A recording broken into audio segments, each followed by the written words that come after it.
ara-pahasalamana sakafo andraikitra andraikitsika rehetra.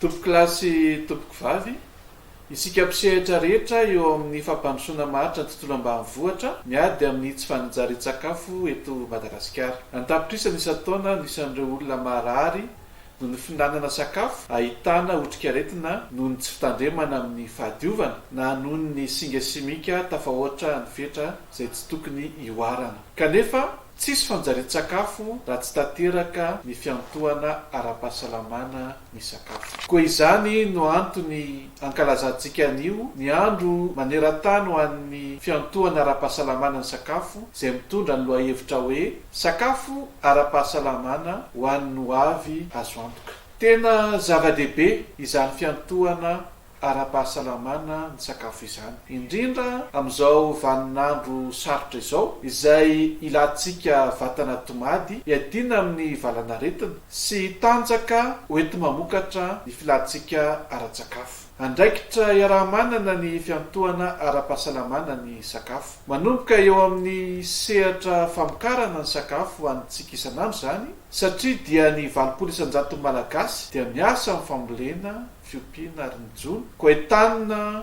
izy ireo mba hiantoka ny fampiarana ireo fomba fanao sy fihetsika mahomby alavorary ara-pahasalamana ny sakafo.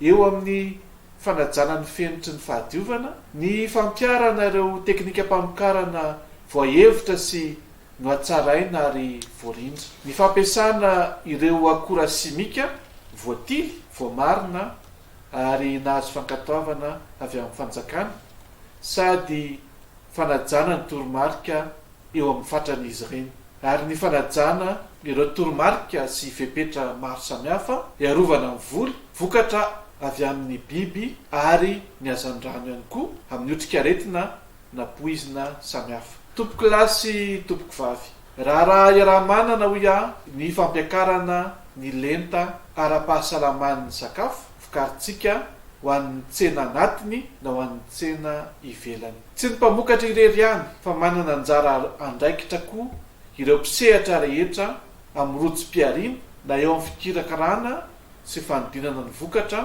ny fitaterana, ny fitehirizana ary ny fivarotana sakafo. Entaniko manokana ny fiara-miasa sy fiara-mentan'izy ireo akaiky amin'ireo sampanasa mpanao fitsirihana, ny laboratoara, ireo sampanasa mpanara-maso sy mpanome fahazoan-dalana na ireo autorité compétente, fa indrindra ny fiainona ny feo amin'ny mpanjifa izay miandrandra ny ahazo antoka amin'ny fahasalaman'ny sakafo hohanina. Ry malagasy mpamokatra, tompoko lahy sy tompoko vavy, miantoka ny ho avy ara-pahasalamana, ara-tsosialy ary ara-ekonomikatsika ny fiantohana ara-pahasalamana ny sakafo. Kondao isika hiara-iombonezaka anatin'izao hetsika maneran-tany izao.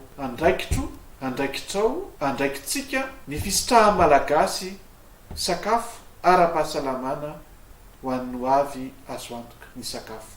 Misara tompoko lahy, mankasitraka tompoko vavy.